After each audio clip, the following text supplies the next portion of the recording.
with the 1 shilling. And I encouraged them, and we did a church. So we are family, that's what I normally say.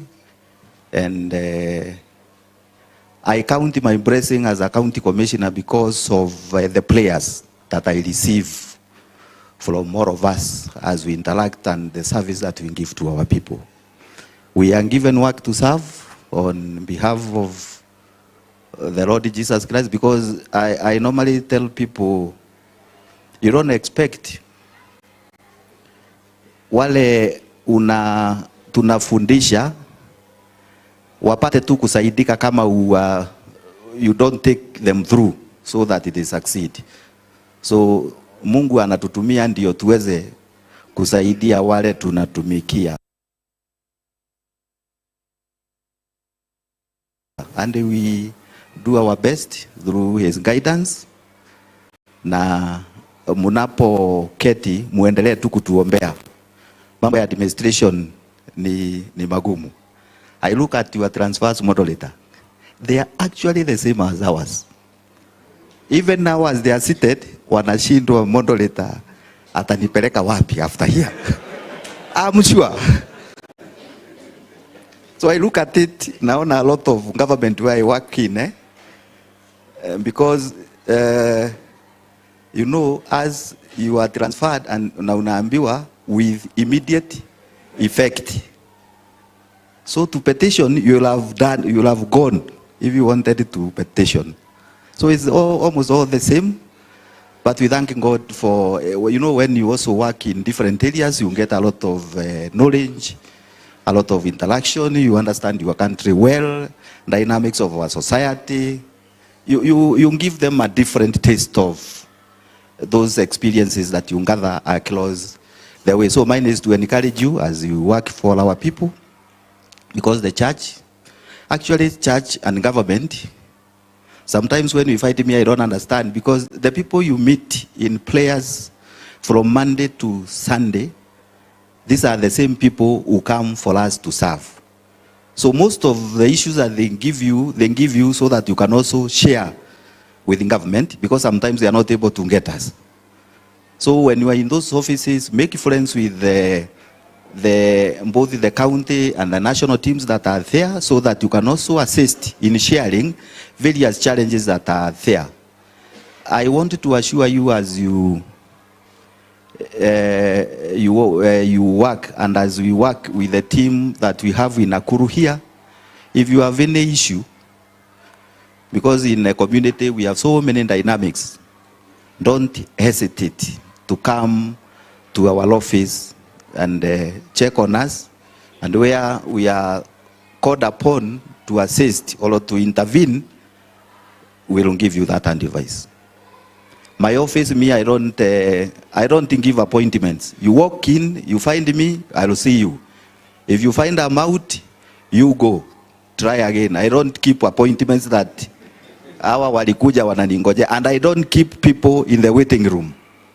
Hata saa hii nikienda, naenda tu na anza na wao 5 minutes waniondoke, niendelee na shughuli zingi. That's why I work an open door policy. So don't ask ni nani atanipea namba ya kibara sijui nini. No, just walk in and then we'll be able to work together.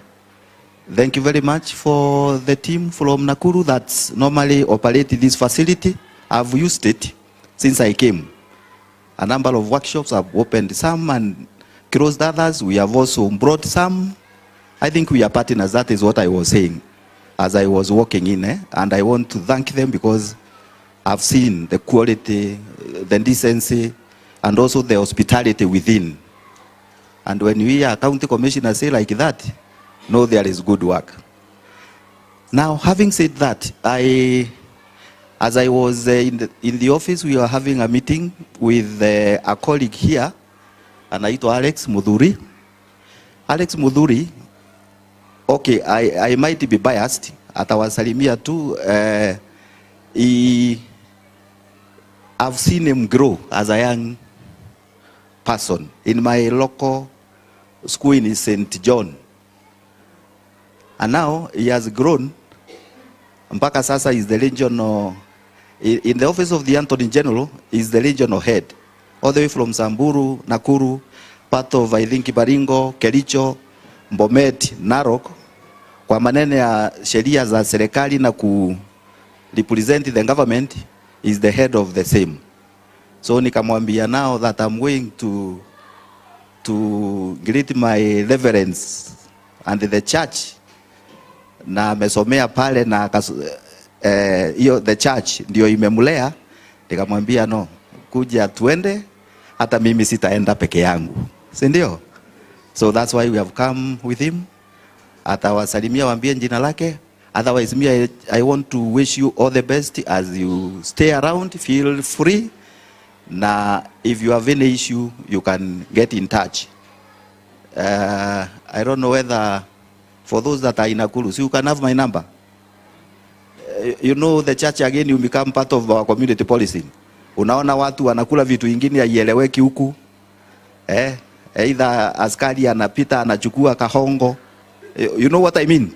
Wewe unanipigia simu niambie hapa kuna vitu inauzwa si mzuri hapa, and then we'll work on it because we have machineries to do that. So my number is 0727. You know, part of our meeting is also networking. You never know. Unaweza kuwa unatoka na unapanda unakutana na hii watu wanasimamisha watu ya speed. Uko mbio na ulikuwa unakuja kuniona, unapata na kutetea. You never know.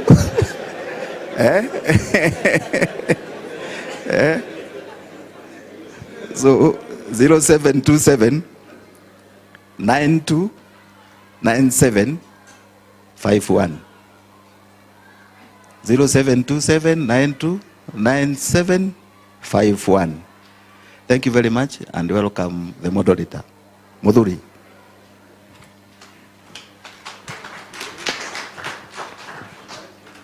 Good afternoon, everyone. Like you've been told, my name is Alex Mudhuri, Principal State Counsel, in charge of South Rift. Mine will be very short. Like he has said, I happened to go to school at a school called Chogore Boys Boarding. That is way back in 1993 up to 1997. And I remember when I went to that school, because it was started by this church, the school had no dining hall. So when lunchtime came, we would go to eat at the church, where the church is. We would leave our classrooms and go to eat where the church is. So I will say I'm also part of this church. Although I fellowship in Methodist Church, my father is a retired bishop of Methodist Church. In fact, he retired last year. On another issue, I've looked at this book, although I've just perused through it. I'll tell you, as members of this church, I've seen at page 18, you have legal cases. And I can see you're saying there's an upsurge of legal cases that are affecting the church. I'm also in charge of the lands department. That is where you go to register your documents. So if there's any legal case that you have that touches within the 5 counties that I cover, that is Baringo, Samburu, Nyandarua, Nakuru, and Kericho. Any of the churches can walk to my office. I will be of great assistance to you.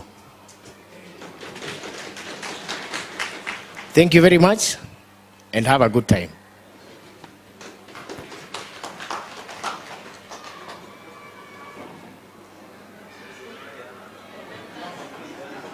Oh, you wanted my number? 0721 300 714. Ukipiga maybe utaona inaita Mugambi kwa wale wako na Truecaller, but that's my number. 0721 300 714.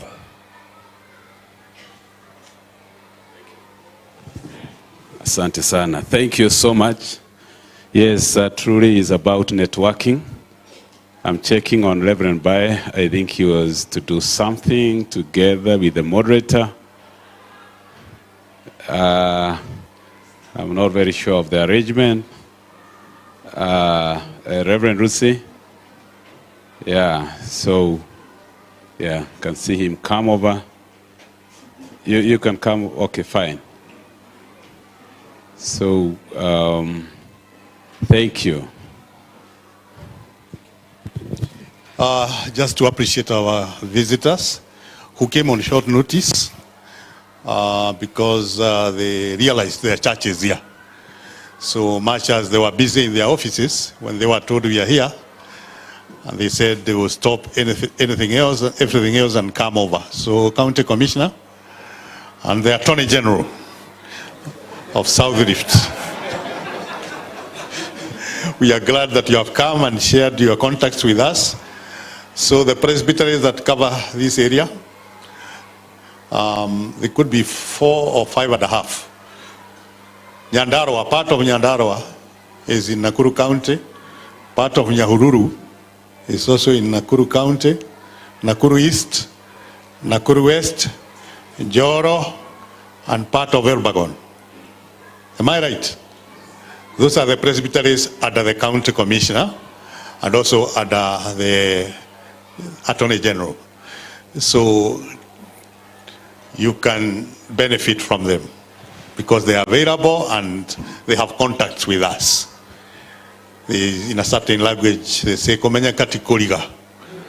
Yes, when you are known, you are known. And they know us because they have even, the young man here has said he has taken food in our church. Was it inside or outside? Outside, eh?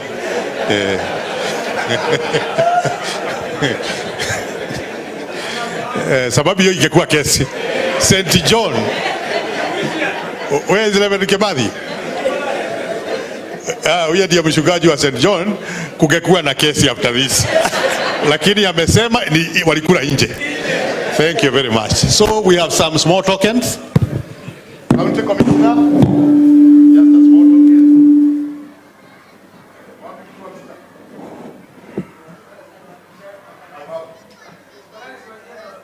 Just an appreciation that you came and spent some time with us and offered to be assisted.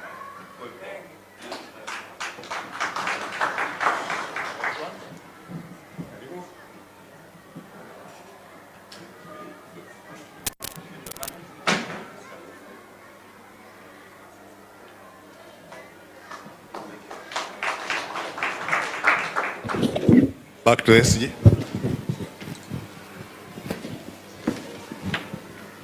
So they will leave at their own pleasure. Yes. We appreciate your coming. This time I want to give 10 minutes. Our business committee commissioned or had a minute allowing our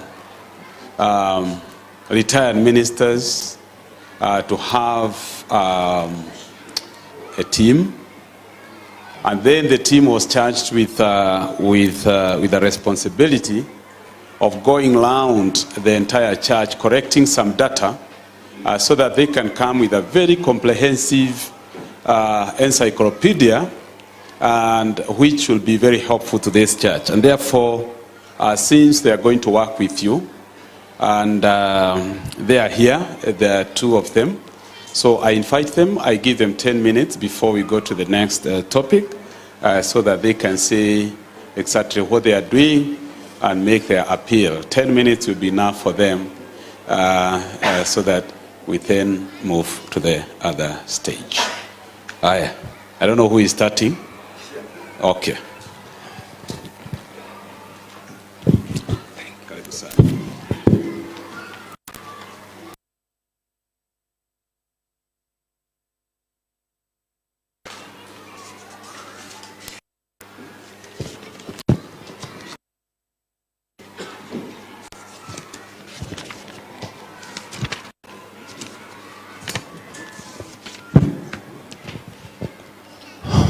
Praise God. Hallelujah. I want to thank God this morning for this opportunity that He has given unto us as the representatives of the retired ministers to come and talk to you about what the Secretary General has already said. And I want to thank God that we have been offered the opportunity of using your time, 10 minutes time of your program. For those whom I might not have known me before, my name is Simon Dragogedenji, and I love the Lord as my personal Savior. I'm a retired minister, now enjoined with the Nairobi North Presbytery, and I'm from Kasarani West Parish. I reside here in Nakuru County, in Joro. That's my residence. What we have come here for is to meet you and talk to you about what has been said about the encyclopedia. An idea that was hashed by the ministers who met on 16th February 2023 when they were invited for a fraternal in head office by the Secretariat. During that time, they elected their leaders regionally. Nakuru is, Rift Valley is represented by Reverend James Bowa. Eastern is represented by John Mauricia. Nairobi is represented by James Ijwe. Central is represented by Timothy Joya. Who else have I left? Mount Kenya is represented by Dr. Daniel, with whom I am with here. When we learned that you are meeting here, although we had received a letter for the program of what the Secretary General said of coming to collect the data, when the committee met, the subcommittee of the retired ministers met, they asked themselves of what they can do for the church rather than what the church can do for them. And we felt there is need for us to collect data, because this church, nobody can say he knows it completely. You will know it part in segments.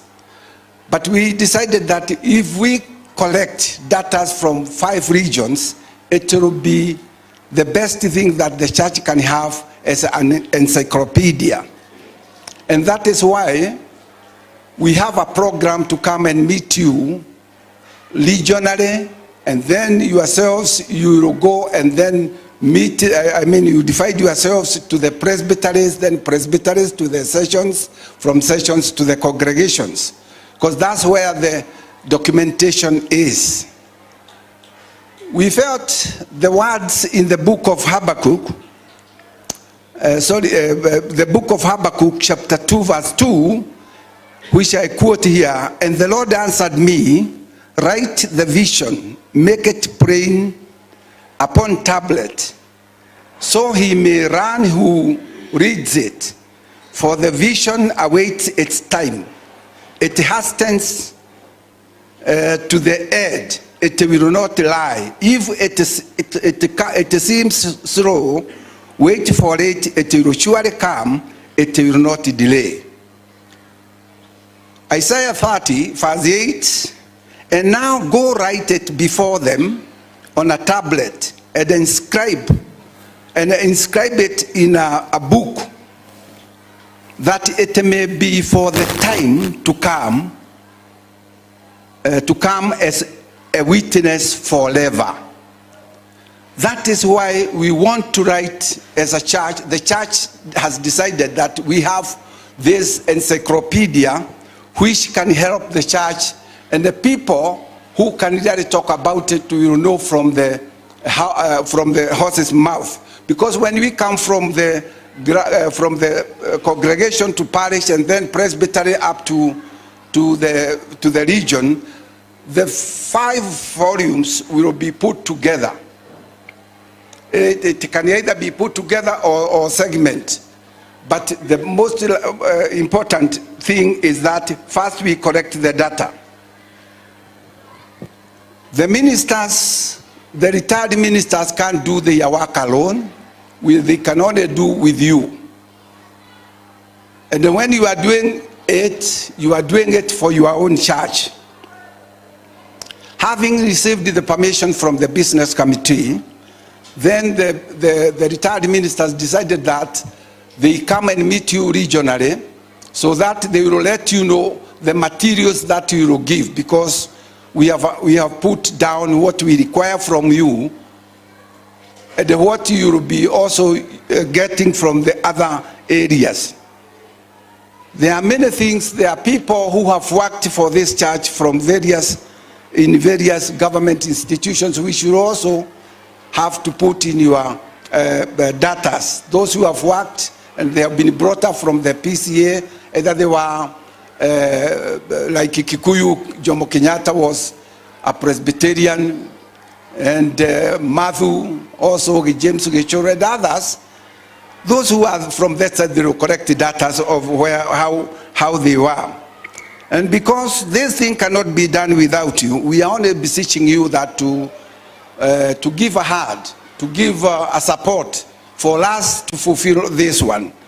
Because if we fulfill for this one, we will have given our church the record they require, and that we will be proud, even yourselves saying that this encyclopedia was done during my tenure as a minister. And therefore we are only here seeking your support. When we come down over there, because the letters have been already sent to the regions, then the presbyteries, maybe they will be communicated by the region, and then you'll know the dates that we are coming. We will be happy.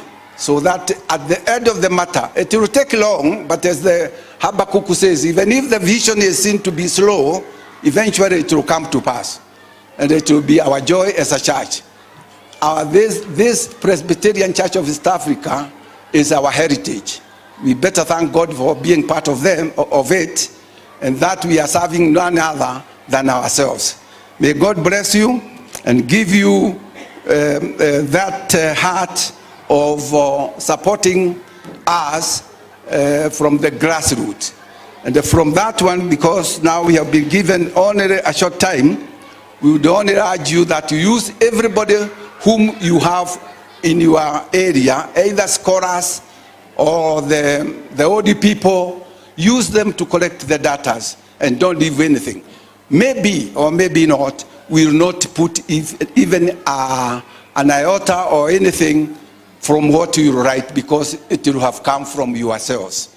Yours will remain yours from Eastern, the Central, Rift Valley, and the Nairobi regions. Everything that you write, it may remain as how it is, God willing.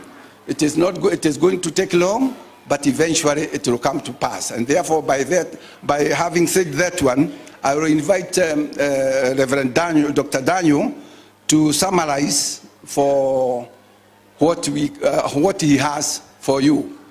Welcome.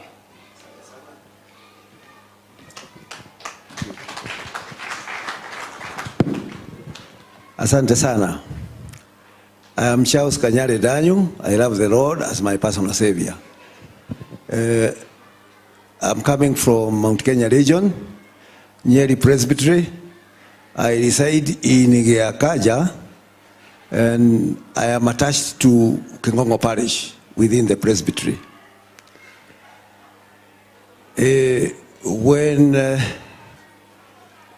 retired ministers were given a forum in a way of fraternal, as Reverend Gideji said, on 16th of February 2023, at the end of it, they decided to get a few people who will represent the regions, and we were elected as Bwana Gideji, or rather we were chosen as Bwana Gideji said. Thereafter, the office of the Secretary General, or the GA for that reason, thought that it would be good if we have a forum that will be working as such. And we were requested to erect among ourselves to hold the offices for discharging of the mandates we have.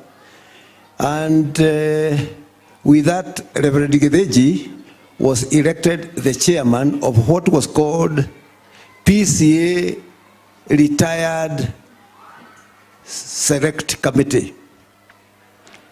And I was elected as the secretary. Bwana Joe was elected as the treasurer so that he can be handling papers because the money may be in head office.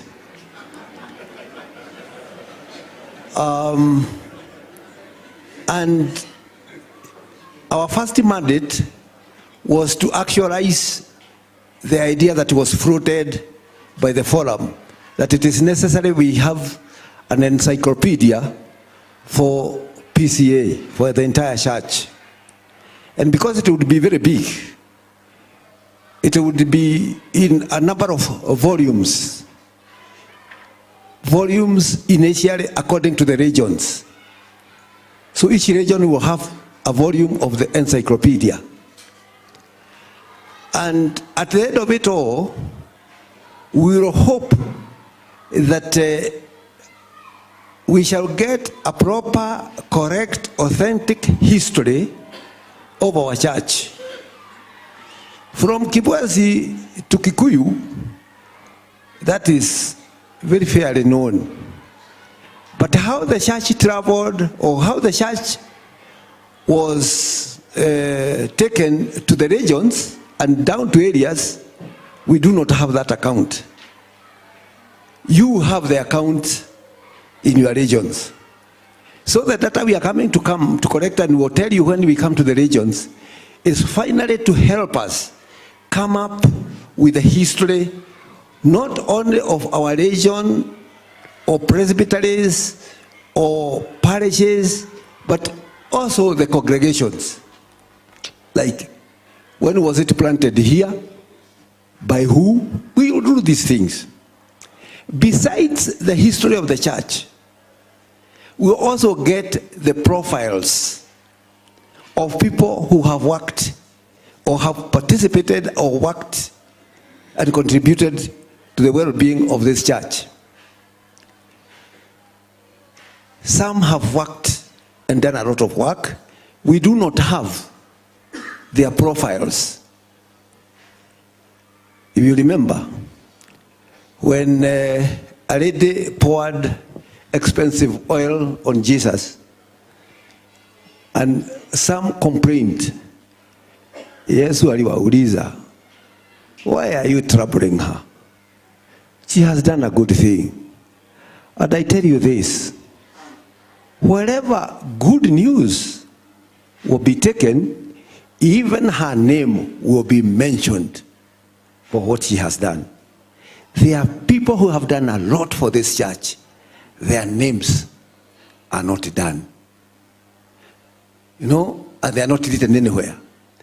We don't want to leave it like that. If you even know how Jesus chose his disciples, the 12, there are people who are normally mentioned, but the others, yes, we see their names, we don't know what they did, but their names is in the list. We also wanted to have the list of people who founded the churches where we are. Let it lie somewhere. Maybe in the volume of that region, and another one. When it is finally completed, this will not be lost to our children. Those who used to tell us things are no longer there. I actually met a late somebody, Paul Mathenge. He was an elder in Gadudi. He is the one who was translating New Testament with Ivaro at Mahiga. You know, I knew him, and we used to talk with him, and he told me a lot. When I looked at what is said about him, hakuna. So let these things not happen.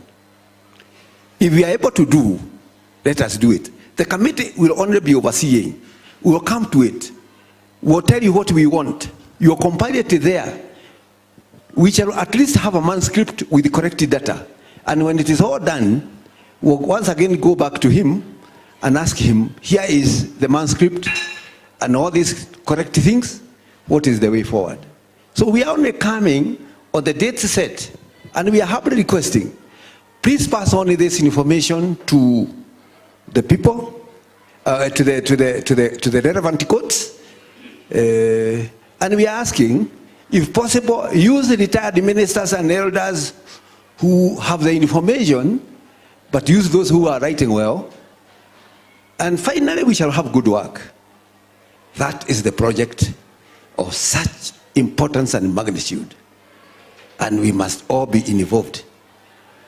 It has to be a democratic encyclopedia. And democracy is easy. Nothing for me without me. Nothing for us without us. Let us all participate. I'll be the custodian of these documents until we forward it to him. But until then, keep on keeping on. May God help you. Thank you very much. Asante sana. Yeah, thank you. It is a very important document. Kindly let us work together. You'll see letters from my office because, as he said, we have a well-kept history of the missionary journey. But from there, what? History happens every day. But many times you don't recognize that. And that is why we want to patch up our history so that we are able to move on. Tusimame kidogo.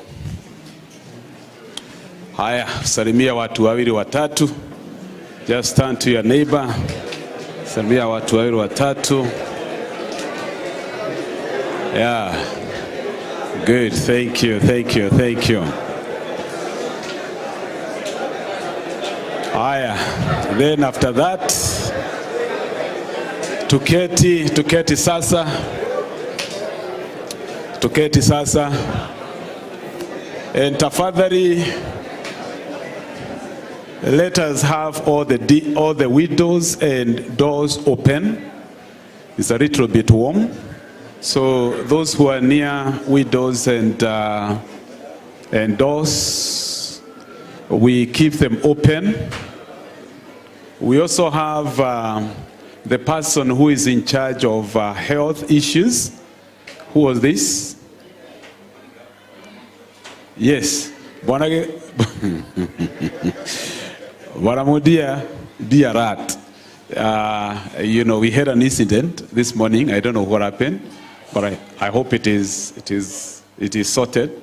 So if you feel like anything health, that is a doctor to see. So, but with a disclaimer, whatever you're going to be given by him, the church is not responsible. So that's a disclaimer. But his role is to coordinate, but not to treat. So, but he is going to coordinate that. The next forum, we are having the parochial risk analysis, and the person who is going to take us through is Kevin Kerry Ngari. He is a CPA. He holds a master's degree in finance and investments. Kevin holds a bachelor's degree of arts, economics. He is a member of ISPAC. He is also a member of the Certified Investment and Financial Analysts, that is ISIFA.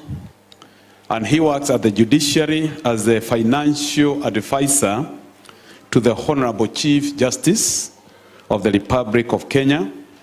And he is a vice chairman of the United Winners Circle, which was formerly called Wedani Circle, which is of course our circle. They are going to tell us. So, and doing so well. And I also want to thank now United Winners Sacco, former Umoja Wedani Sacco, because they have also sponsored this forum, and that is how we were able even to do some publications. So we want to thank them. He's going to divide his time into two. They have 1 hour. So he's going to take half of that time so that then the Umoja Wedani, the winners, the United Winners Circle, will take the other 30 minutes to talk about something about the circle and the investment. So this time I wish to request Kevin. I don't know where he is seated. Yeah, so he's the one who's going to take us through, and thank you. And when you go back, tell the Chief Justice our cases are there. So thank you, thank you, thank you, thank you. Aya, karibu. Asante sana Bwana SG. Yeah, thank you, the retired ministers. You can leave at your own time. You are free to listen to the other topic or the other lesson, but you are free to go. And we will request Reverend Wakonyo and Elder Madea, therefore, to escort you out. If you want to leave, that is. Thank you. Tuwapigie makofi. Asante sana.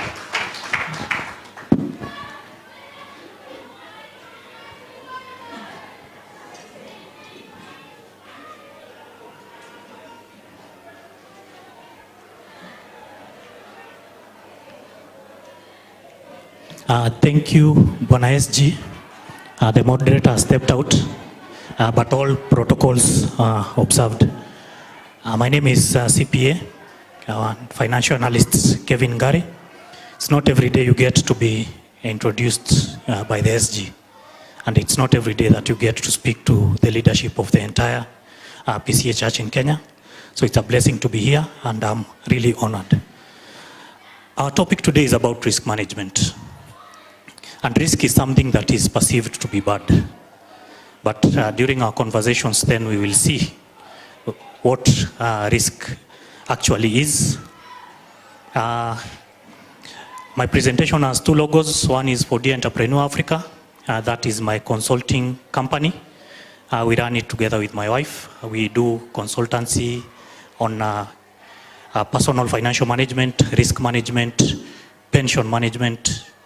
We have also had classes that teach about parenting, teach about marriage. They are called Lea and Ndoa respectively.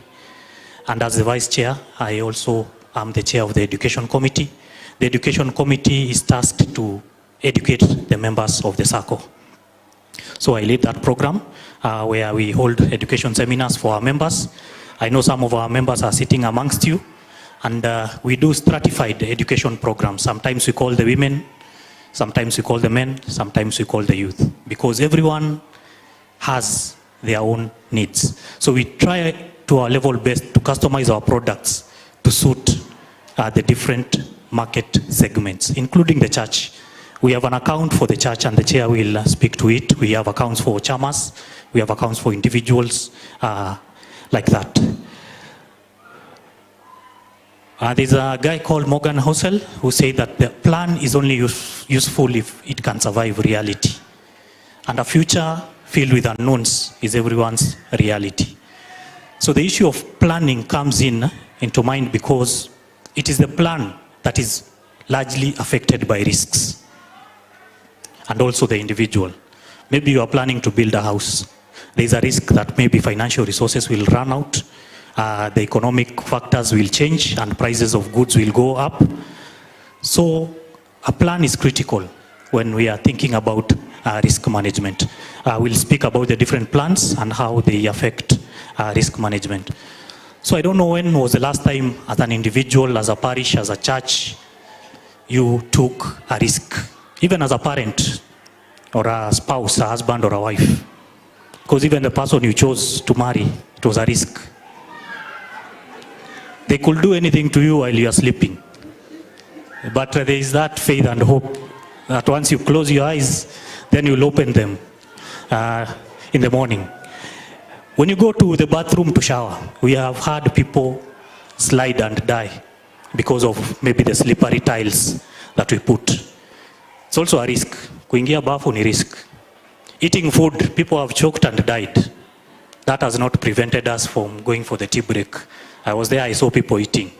And I thought, don't these people know that eating is a risk? So we are surrounded by risks all over. It's an inevitable thing that every day we wake up.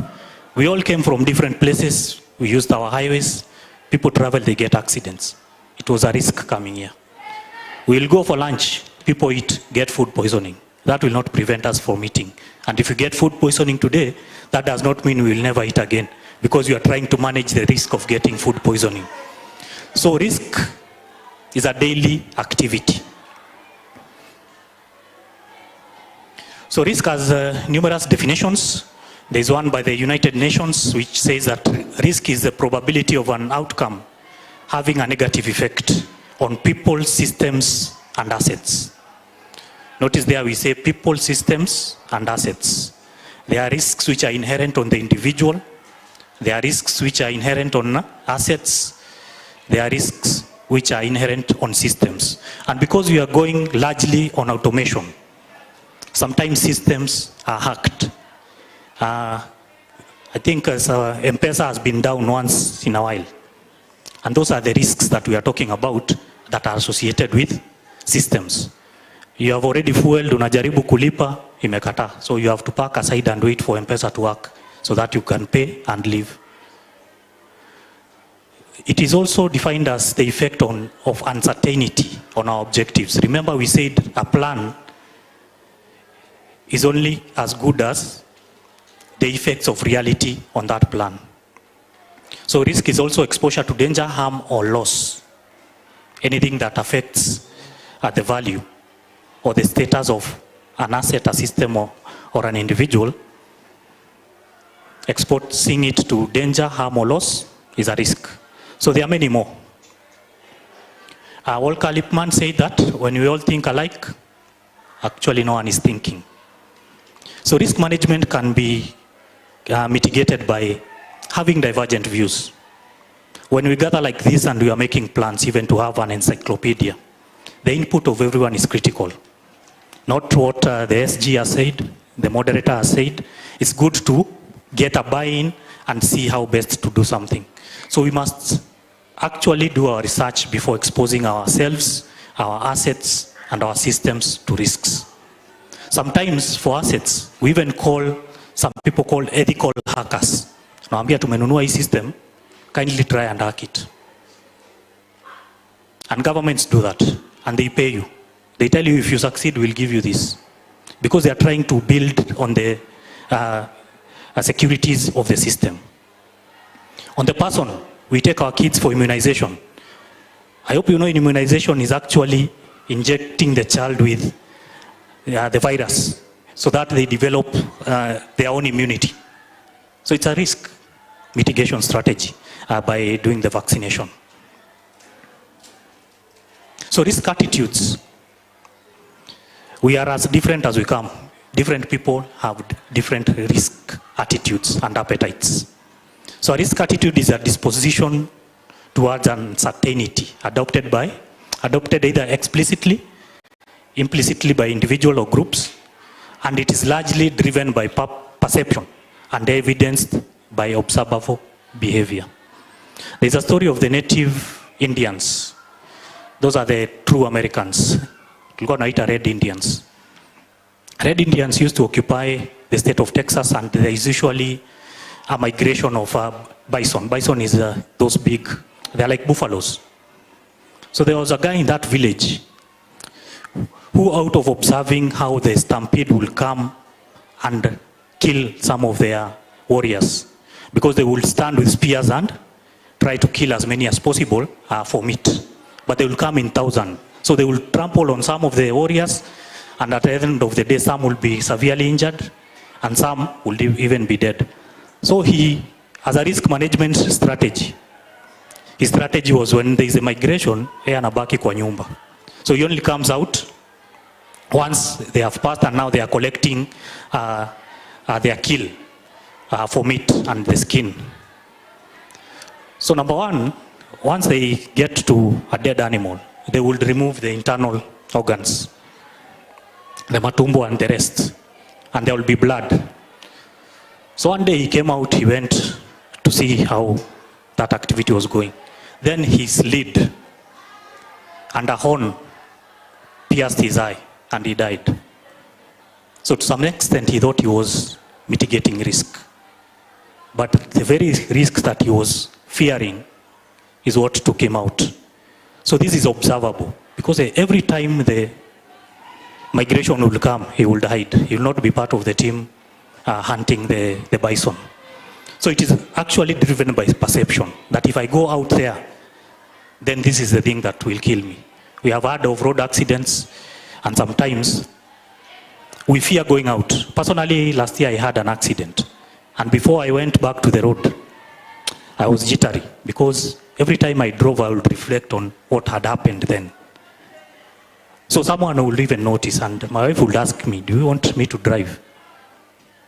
Because there was an impact on what had happened, and it was observable in me. So there are three types of risk attitudes. Number one, there is a risk taker.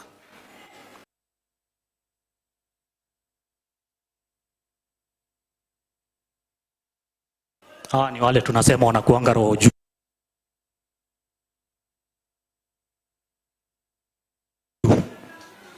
Kama ni kuinvest, hata kama ni pyramid scheme ikitangazwa leo, yeye ako huko. Then there are risk averse people. These ones do not like risk or uncertainties. They will only place their bet or investment in something that they are very sure. Then there are risk neutral. These ones are very calculative, and they weigh. They do an analysis before making a decision. If we go and introspect, we will see that we are either risk takers, a risk averse, and a risk neutral. The point I made of us having discussions when we want to do something, to hear different opinions, is because all these people add value to decision making, and it's a risk mitigation. The risk, your risk appetite. If in a parish, most of you are risk takers, then you are likely to go into projects that are both risky and can make the parish collapse financially or otherwise. But there is something called risk and return. That same parish can do wonders. It can put forth money into spaces and get maximum value. There are those who will not move. They are risk averse. Because the leadership, if the leadership of the parish majority are risk takers, ukiangalia vitu wanafanya, you'll see the risk-taking attitude in their decisions. If majority are risk averse, even at the household level, if you and your wife are risk takers, then it will also show in the decisions that you make. If you are risk neutral, it will show. If you are risk averse, it will also show. So risk management by definition is a continuous process. Number one, of identifying risks. You cannot mitigate something you don't know about. You'll be shooting in the dark and hoping to kill something. Once you identify, then you need to analyze. Number one, analysis of frequency, impact, severity. Not every risk is the same. The risk of eating food, we said, is choking, food poisoning. It is not the same as the risk of driving. You will not get food poisoning because you drove from Nakuru to Nairobi. So you need to analyze these risks.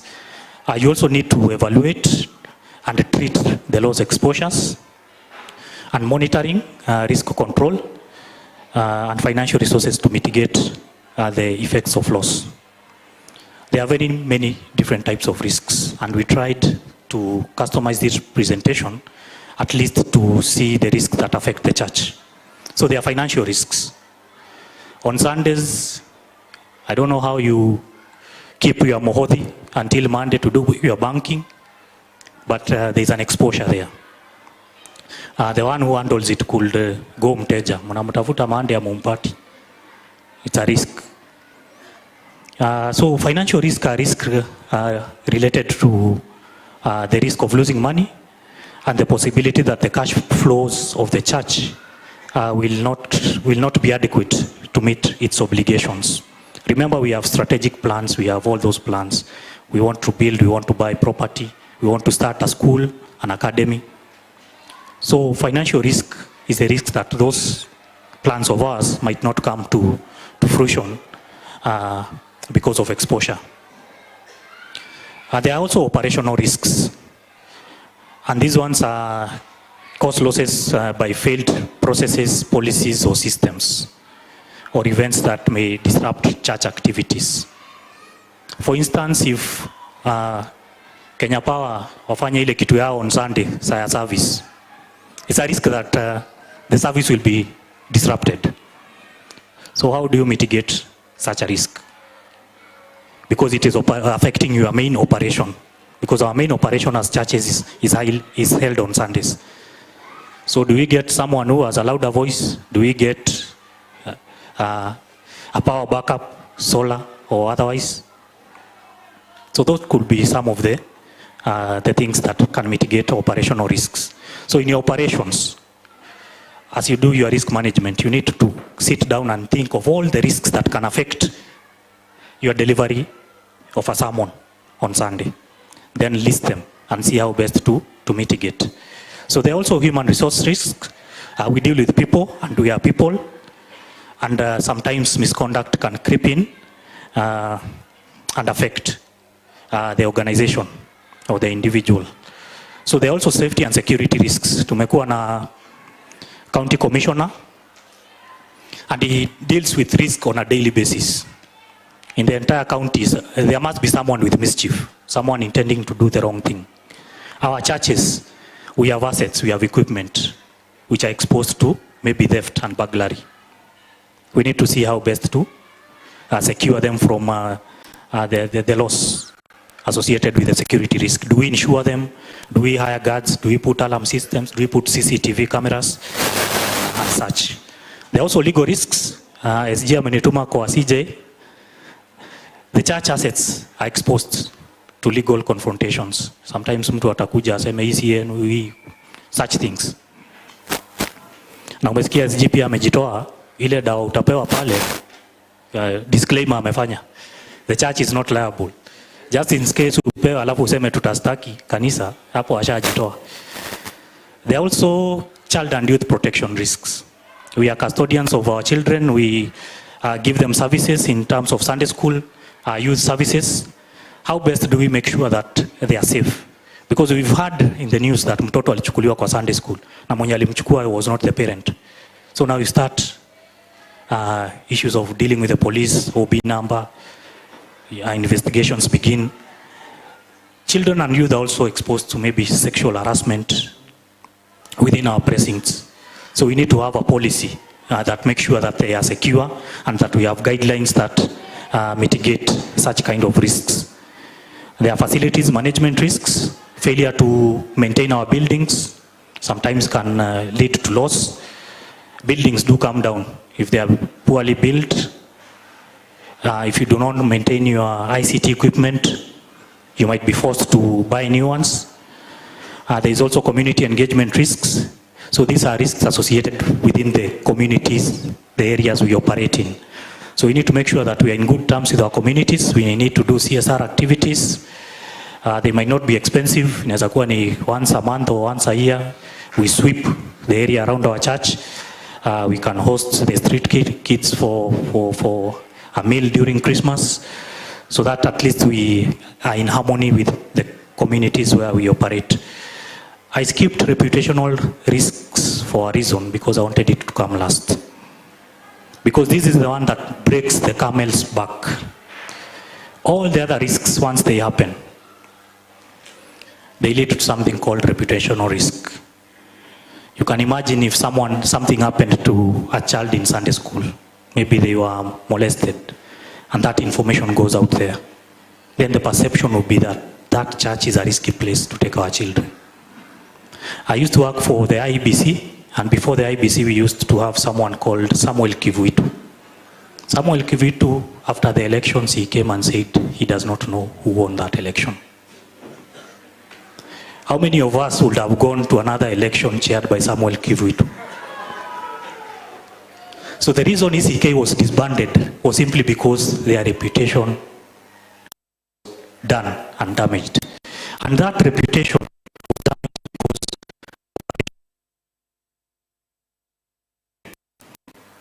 you see, it does not start with a reputational risk. Something else happens that causes you to have a bad reputation.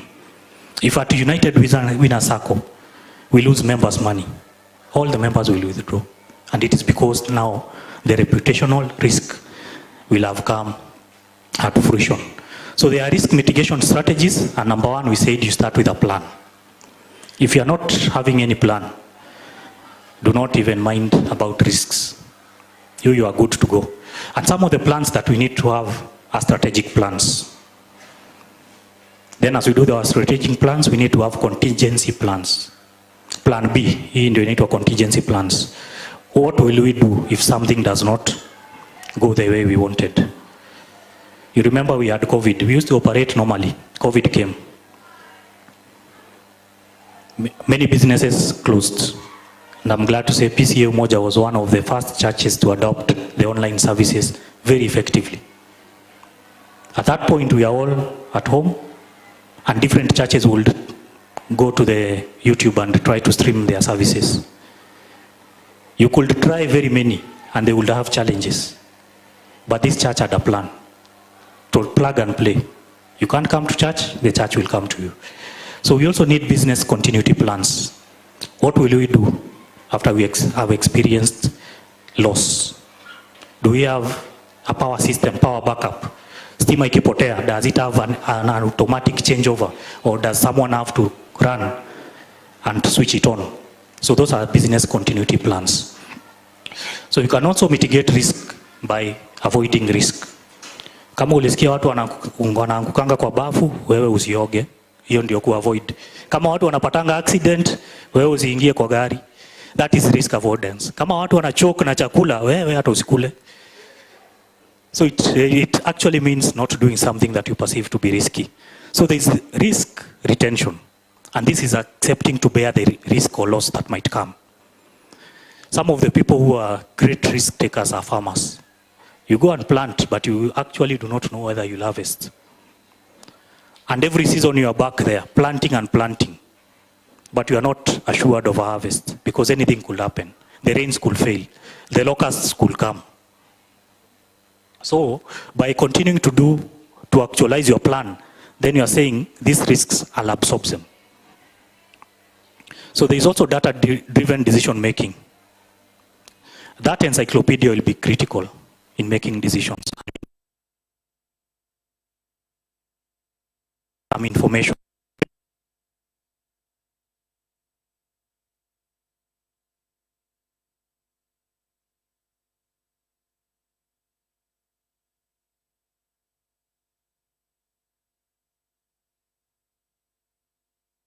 To make a wiser decision.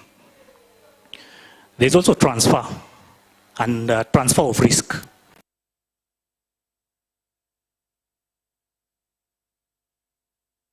Exposed to an accident. So this one can also be done through insurance. Unaambia insurance, this Milele hotel is worth 200 million shillings. I'm insuring it against fire, against burglary and theft and all those things. Just in case kuvunjwa kuibiwe, wewe utanilipa. So hiyo risk inachukuliwa na insurance. So there is also loss prevention stroke reduction, and this one is done early enough. When you start observing that the risk is actually coming. If it is a leaking roof, you don't need to wait until the end of the rainy season to know that that roof is leaking and needs your attention. Ile tu mvua ya kwanza ukiona pana leak, you go and fix that place. There's also risk spreading. So instead of going into an investment alone, you call others, like-minded people. Whether it is your chama, you tell them, I have this idea, we can do this. So you share the risk. If the project was worth 2 million, Mnasema kila mtu 200,000, because now the risk for you alone would have been 2 million. But because you've spread it and shared it, now the exposure is only 200,000 shillings. So financial risk mitigation measures. Number one, you need to establish strong financial controls. Not that one person can initiate.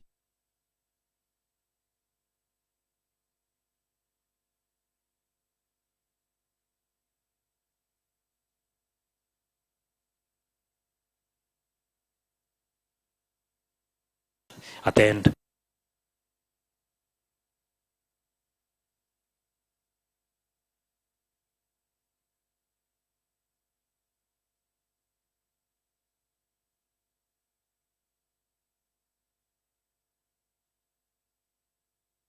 And then you need effective communication on all aspects of the plan that you are trying to implement. There is diversification of revenue sources. I've seen, don't know, Millennium dry cleaners. I've seen a one out there. As a church, we have no business washing clothes, but it's an income stream. We have PCA Umoja that has a borehole, and I believe they get an income of maybe 200,000, 300,000 per month. But our core business is not selling water. So we need to diversify. Otherwise, we are exposing ourselves to risk of operating just one plan. There's a need to establish a financial planning committee. So this one should be, the membership should be people with who are professionally qualified on matters finance. So there's insurance, we've mentioned this. There's debt management. Debt is one of the major exposures for our churches. So at the point of doing a project, whether it is a school, an academy, you need to do something called a cost-benefit analysis. So that you know it will cost you this much, and this is the benefit you're expecting from that academy. Because you could take 20 million for you to be getting returns of 200,000. That is not a wise financial decision. So you need to align your projects and the debts you are taking. Even debts, by taking debts, you need to decide, where am I taking the debt? Sometimes we rush to the bank. The banks are giving loans at 16 to 18% currently. Then you've just avoided PCA Sacco in the head office, you've avoided PCA Kayole, you've avoided United Winners, which are giving at 12% per annum, reducing balance. So you're exposing yourself to a higher debt in the market, while there exists cheaper debts in the market. So you also need to have an emergency fund reserve. So that one, once the risks mature, you're able to bounce back.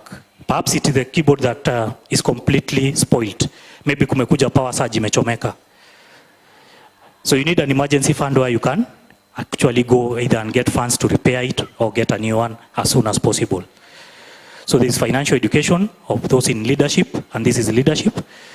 Continuously, annually, as the leadership changes, you need to engage seminars to train the leadership on financial management. Regular financial reviews, probably I can propose quarterly, half-yearly, and annually. You need to see where you started at, where you are, and where you are going. This helps in actually mitigating risks in terms of changing of strategy or adopting a totally new strategy. This risk-return trade-off, we all know about the parable, it's called the parable of the master who gave talents to his servants. So they are the risk, that is what the risk-return trade-off means. They are the return. There was a servant who was given 5 talents. There was one who was given 2, and there was one who was given 1. So number one, the master was a risk taker. He took a risk by giving these people the talents. And then these 3 servants also took risks.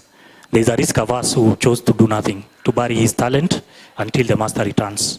The other 2 invested and got returns. So the one who invested more, he invested 5, he got 5. So he took a higher risk than the one who got 2, because the one who got 2 also invested 2. But the higher risk was with the one who had 5. So this is how the graph looks like. So as you go to the right, the return is higher.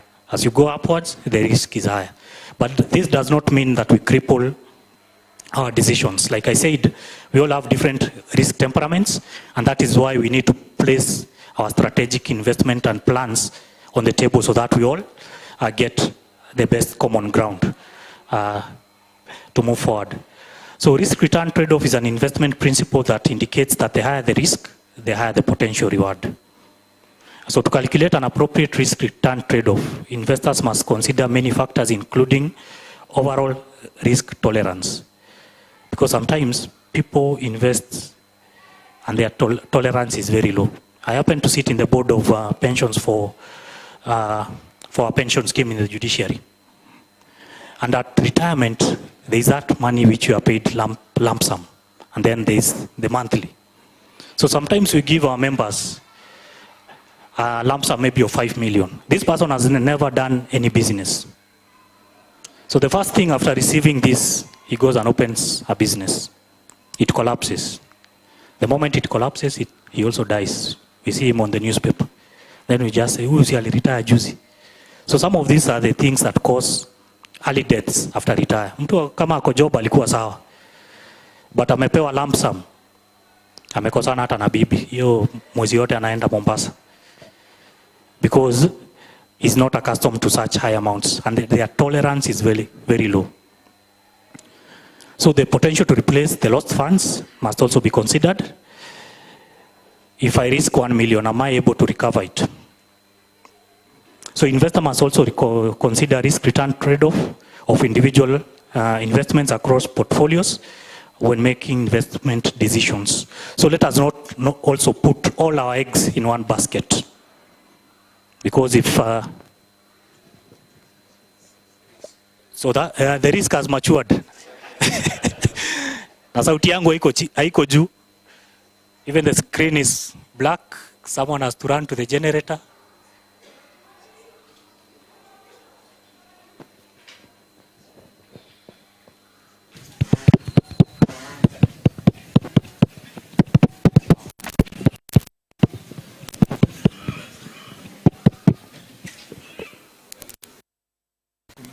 Estima.